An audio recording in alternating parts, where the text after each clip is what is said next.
Let's see. I think we are recording. All right. So welcome to Reach Out and Read of Greater New York's very first Reach Out and Connect virtual workshop called Creating a Literacy-Friendly Environment. We are here today to hopefully provide you with a little bit of a space to wind down a little bit. Not sorry about my bad puns. And relax, take a load off as much as you can, but also learn a few quick tips that should help you make the day a little bit easier when working with your small child and early literacy. So I'll introduce myself. My name is Kristen Roach-Aldrich. I am the program director here. And I'll pass it over to Emily. Yeah. Hi, everyone. My name is Emily Marchese, and I'm the executive director of Reach Out and Read. Evelyn? Hi, I'm Evelyn, and I'm the program coordinator at Reach Out and Read. And Dad. I'm Gabriel, and I'm Kristen's dad, and I'll be here supporting any translations that may be necessary. Thanks, Dad. It is a family effort. Takes a village. It really does. Even when you are a full-grown adult, I still need my dad's help. So, and Mom. All right, so I am going to pass it over to Emily, who's going to introduce us a little bit about the workshop and why we're here. Yeah, so we really wanted to put something together for all the parents and caregivers out there in the community. We know that it's a really difficult time for everyone, especially with the schools closed, with the responsibilities of now educating your child, staying in the home. Perhaps you have the fortune to be able to work from home, or you're facing some challenges in terms of job stress on top of everything else going on right now. And it really is so important that you, as a parent, as a caregiver, take a little bit of time for yourself however you can. And the team asked me to chat a little bit about this because I'm a single mom myself to a beautiful, wonderful, perfect 4-year-old boy, but I am not a perfect mom. And so I just wanted to share a little bit of advice, some of which I really should take myself on how do we get through these days. So I think the first thing as a caregiver is to really be gentle with yourself. There is no award being distributed for COVID-19 parenting. You set the stress level in your household. Everyone will look to you to understand and to set their own barometer. So you really need to give yourself permission to do what you need to do to take care of yourself. I know it's so easy when you're taking care of children, when you're taking care of multiple people, to sort of put yourself at the bottom of the list, but you can't pour from an empty cup. You have to be able to renew and refresh yourself so that you can put that peaceful, calm, strong energy into your home. One idea that I think... Emily, do you want to pause for a second so my dad can translate? Oh, of course. Sorry. Yes. No worries. Oops, that was a lot. Sorry, I forgot to pause. Okay, we are all learning here. We're all learning. So Emily, I guess what you will mainly want people to understand is that you need to try to make your best effort to bring up your child and just kind of not worry about the situations that are beyond our control. Will that be a good translation? Yeah, and to be gentle with yourself, to take care of yourself. Okay. Para los amigos que hablan español, Emily es la directora ejecutiva del programa y ella quiere decirle que sea muy suave con usted mismo y que tenga una responsabilidad que vaya a ser trascendente en así como usted cría a sus hijos. Okay. Okay. Another idea that you may want to think about is limiting your daily news intake. So maybe you decide there are 2 times a day where you're going to check the news, maybe one time in the morning, one time in the late afternoon, early evening. But this way you're deciding when to let in potentially stressful information and you're not letting it run your whole day. Una cosa muy importante que Emily dice es que no vea las noticias todo el día porque esas noticias pueden influenciar su día. Así que tómelo con muy poquitas dosis y no se preocupe tanto de las noticias que usted ve en la televisión. It's really good if you can, in a safe way, get some sunshine on your face every day, get some fresh air. Even if it's just 5 minutes, having a glass of water by the window, make sure that you get that nice vitamin D, that nice fresh air. Es muy importante que usted salga afuera y respire el aire puro del ambiente, porque lo va a poner a usted en una manera mucho más hábil de manejar el día entero. And build little spaces into your day where you're taking care of yourself for just a minute. So have a nice cup of tea or take the time to put some hand lotion on. You can watch a funny video on YouTube or do a deep breathing exercise, or just take little minutes wherever you can steal them to take a breath. Es muy importante que usted tome su tiempo para que se encargue de usted mismo, poner un poco de loción en sus manos o tomarse una taza de té o de café y así usted puede encontrar que es un tiempo que va a ser de mucho beneficio para usted. And similarly, spend a little bit of time each day trying to put the screens aside and focus on your child, focus on your children, give them the gift of your full attention. Kids are smart and they know what's going on. So reinforce that trust by being honest with them in a way that you can understand. In a way they can understand. Yeah. Es muy importante que usted tome su tiempo y se encargue de sus niños también. Es muy importante que los niños entiendan qué es lo que está pasando y que se dé cuenta que las situaciones son muy manejables. And most of all, I want you to know that you are doing a great job. You're doing the absolute best that you can do. And each day's best is going to be different. También es importante que te des cuenta que estás haciendo un trabajo muy, muy bueno y que cada día trae diferentes oportunidades. There's, a big worldwide crisis going on and no day is going to be exactly the same. And so just know that whatever you're feeling, it's valid. And the best thing that you can do for your child is to take care of yourself so you can set the atmosphere of your home. Con la situación del coronavirus es una situación complicada. Entonces lo que usted puede hacer mejor es encargarse de que usted esté bien. Así usted estando bien, usted puede tener, puede mantener a sus hijos también en una manera muy buena. So for all of you watching this, I wish you a home of peace, positivity, strength, and resilience. We are going to get through this. You are going to get through this. And everyone here at Reach Out and Read of Greater New York is rooting for you. Usted va a tener una situación que es importante, pero quiero que te des cuenta que, como dije antes, estás haciendo lo mejor que puedes y que aquí en el Reach Out and Read vas a tener todo el soporte que necesites.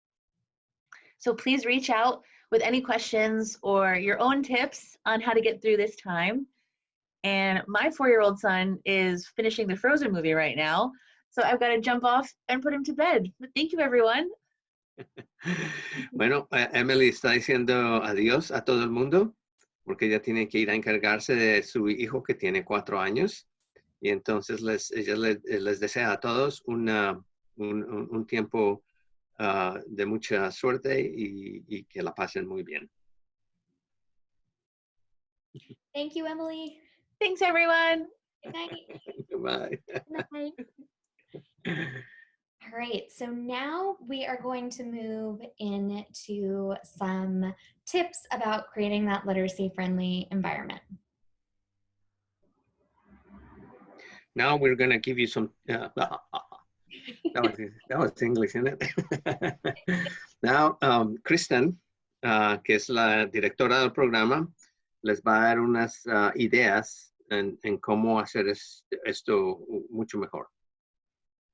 So the first thing that you can do to help bring literacy into your home, wherever that may be, is to spend time with books.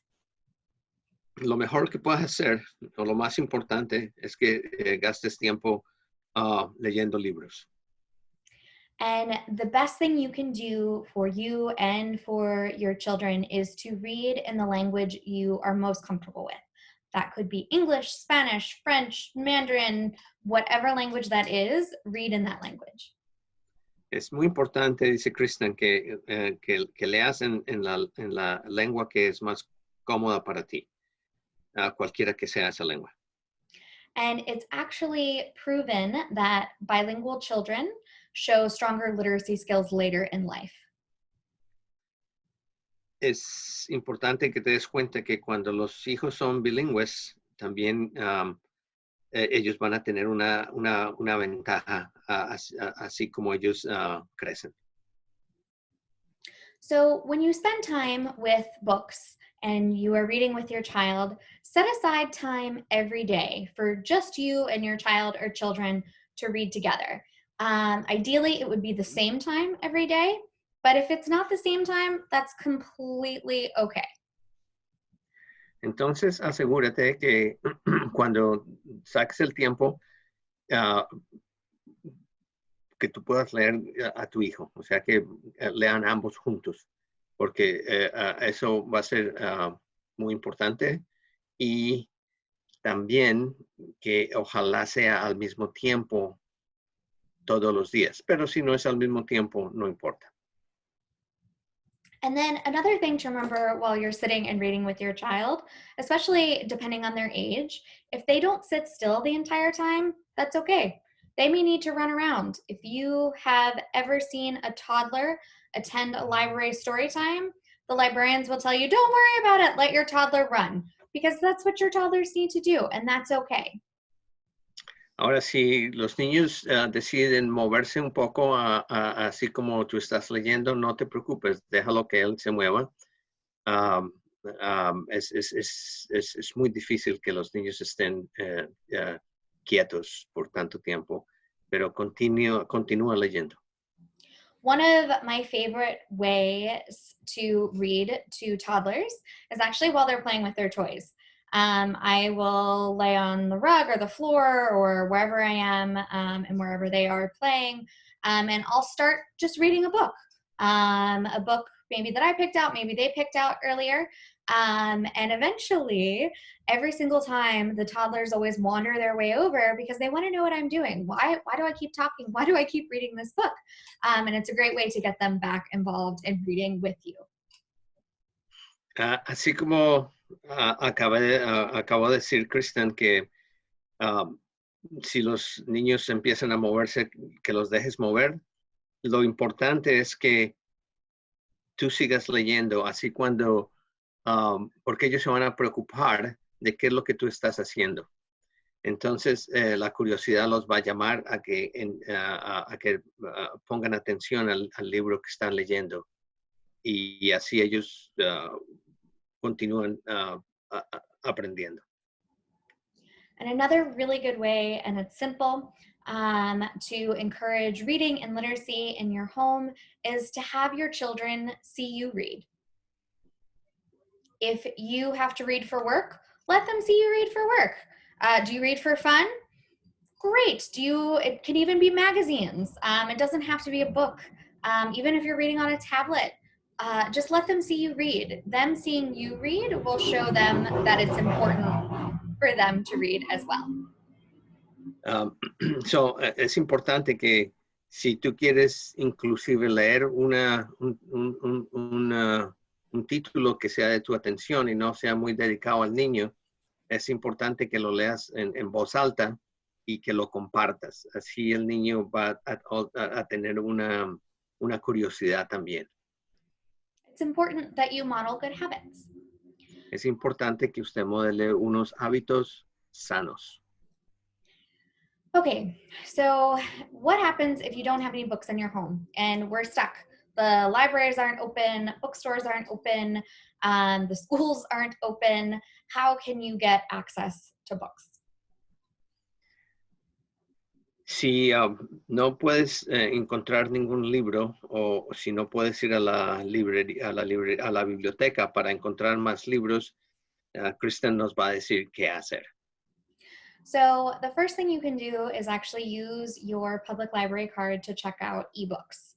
And if you don't have, and there's children's books, adult books, teen books, all sorts of books.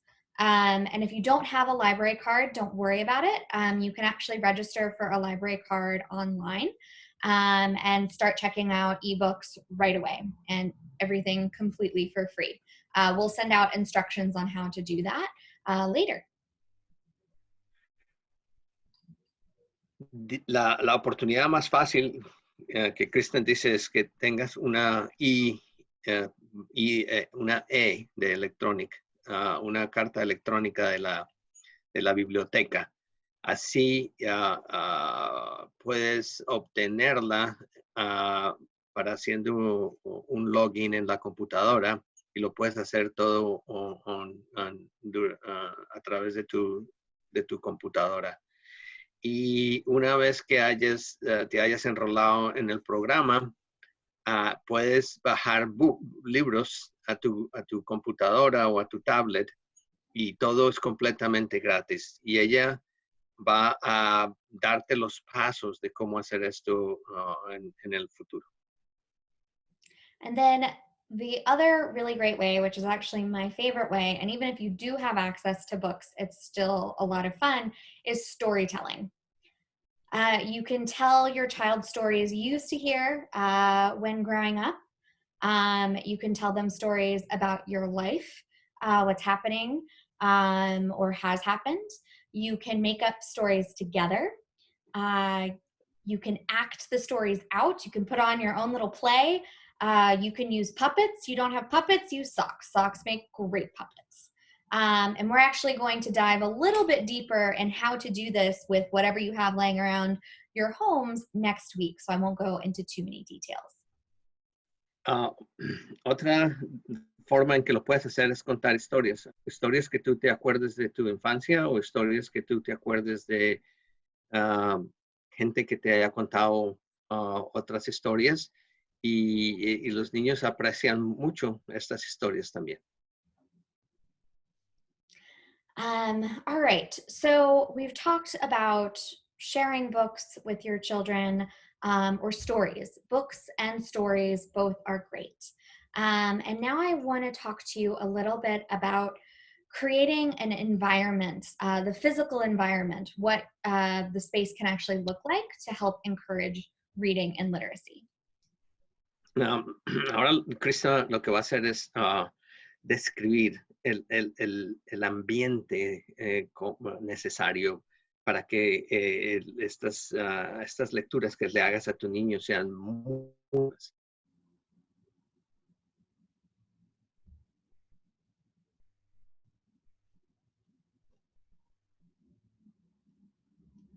Uh-oh.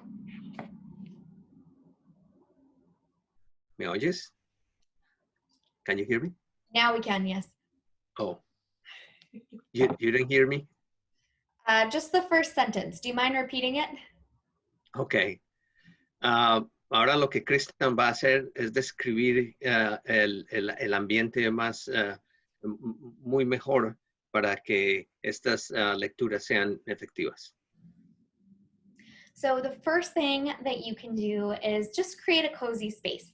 And the cozy space can be anywhere. It can be a corner. I actually quite like corners on floors.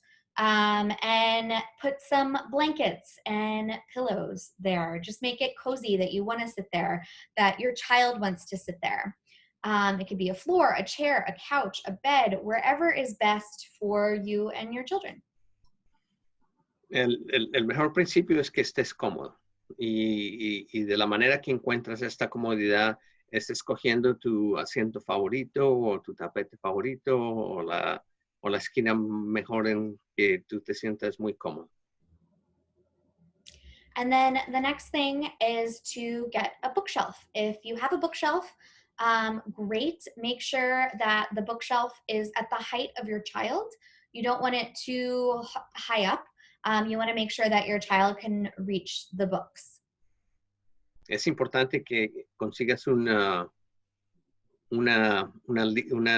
una biblioteca pequeña en tu casa y asegúrate que esta biblioteca sea de la altura de tu niño para que él tenga una facilidad de escoger los libros cuando él quiera. And then if you don't have a bookshelf, also completely okay. You can make a bookshelf. And this is another really great way to spend some time with your child and creating a bookshelf. So if you can see here in the background, this is a bookshelf that I made. It says Kristen's Books. And it is a cardboard box. So we got a delivery a few days ago, and I decided to decorate it with things that make me happy. My favorite animals are cats, and so I found little Post-its of cats.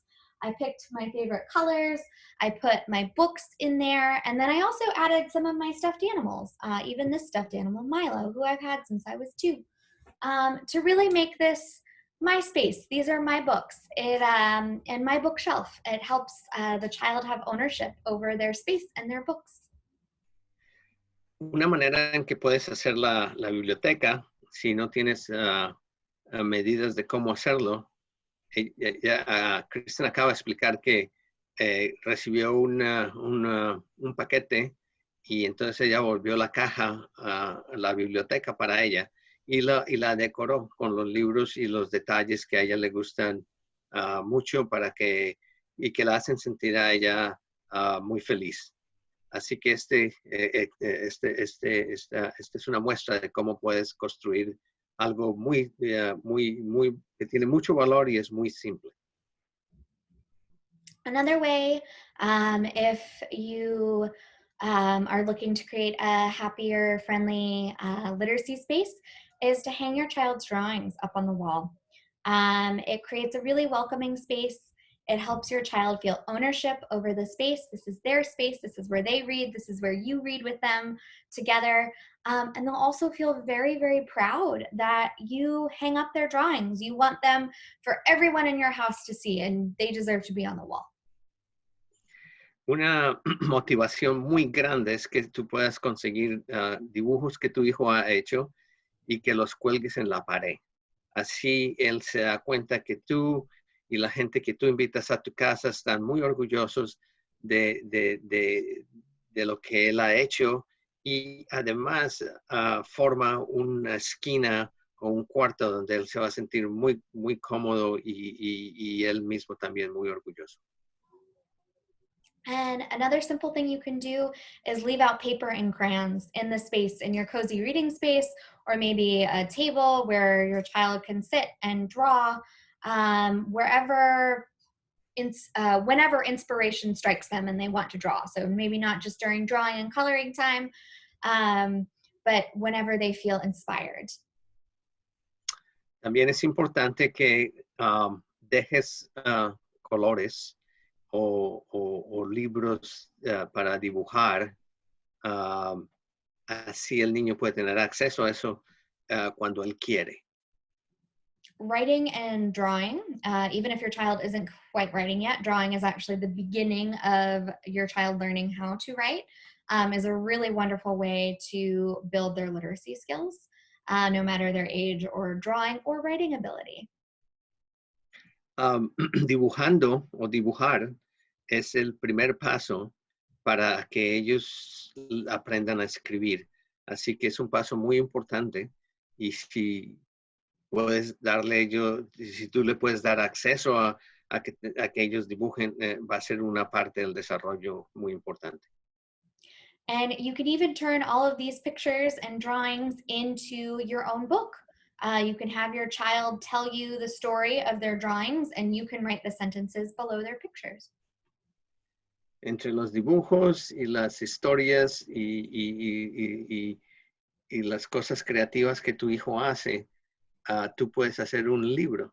Así tú puedes puedes mostrar este libro a mucha gente y él se puede sentir muy, muy orgulloso. And initially we thought we would demo this, but that actually takes a little bit of time, and we'd love to give you lots of ideas. So stay tuned for another workshop on how to create your own book with your child, which will happen in a few weeks. Nosotros queríamos hacer la demostración aquí de cómo hacer tu libro con los dibujos y las historias o las cosas personales que tu hijo haya hecho, pero este libro toma mucho tiempo. Entonces, lo que van a hacer es en una semana o dos en el futuro, dedicar un espacio solamente para demostrarte cómo hacer estos libros para los niños, con ideas de ellos. That concludes the content for this evening about creating a literacy-friendly home. But now I am going to hand it over to Evelyn, who is going to share some resources with you. Esto termina el segmento de Kristen y ahora se lo va a pasar a Evelyn para que ella hable de su título. Great. Thank you so much, Kristen, for sharing all that helpful information on how to create a literacy-friendly environment.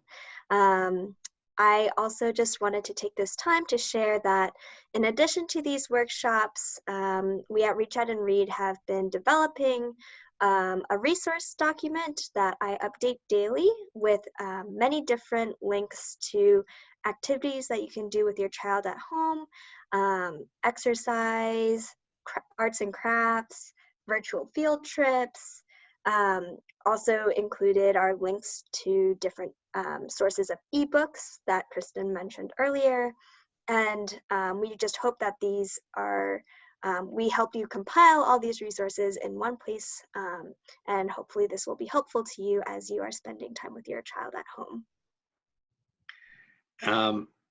Evelyn says that el trabajo de ella es hacer recopilación de cómo hacer todas estas actividades muy fáciles. Y así bien ella ha hecho unos links, unos en la página de Reach Out and Read. Tú puedes encontrar ahí unos links para poder hacer diferentes actividades y también tienen muchas ideas. So we will share that link with all of you later. And in addition, we just wanted to highlight that every weekday morning, we will be hosting live Facebook read-alouds. These will be done by community members, Reach Out and Read staff, and even some special children's book authors. So today we had Doreen Cronin, and we are very excited, the author of Click Clack Moo, and we're very excited for our future guest readers. Así también ellos, Evelyn tiene unas conversaciones a través del Reach Out and Read, de la página, y ella les hace una bienvenida para que ustedes vengan y vean más de esta clase de interacción que estamos teniendo ahora mismo y también para que ustedes encuentren muchas ideas. And again, we will be hosting these workshops every Thursday night at 8 p.m. And if you are looking for a workshop on a specific topic, please reach out to me at site support at reachoutandreadnyc.org, and that email will also be included in the comments below. Si ustedes tienen algunas ideas o tienen cualquier pregunta, ella va a hacer va a poner ahí en la página y va a poner unas notas aquí en cómo ustedes pueden encontrar a ella, la pueden encontrar a ella y cómo le pueden hacer preguntas. Thank you so much for joining us this evening. If you have any questions, please leave them in the comments below. And we can't wait to see you at our next workshop or at one of our Facebook Live story times. Ok, esto termina la conversación de esta noche, pero recuérdese que todos los jueves a las 8 de la noche se va a hacer esto y van a ser diferentes ideas. And Dad, can you mention the Facebook story times? Y si usted es miembro de la página de Facebook, what is it, a link in FaceTime? They're Facebook Live read alouds, so story time. And it's called Facebook Read Out Loud. It's our Facebook page, so the Reach Out and Read of Greater New York Facebook page. Okay, en el web page que ellos tienen de Reach Out and Read, en la sección del Facebook, ellos también tienen muchos motivos como este para que ustedes puedan entrar ahí y mirarlos. All right, thank you so much. We hope to see you soon. Thank you, Evelyn. Thank you, Emily. And thank you, Dad, also known as Gabriel, for translating for us. And thank you for sticking with us through any technical difficulties we had this evening. We can't wait to see you again. Adios. Adios. Bye. Bye-bye.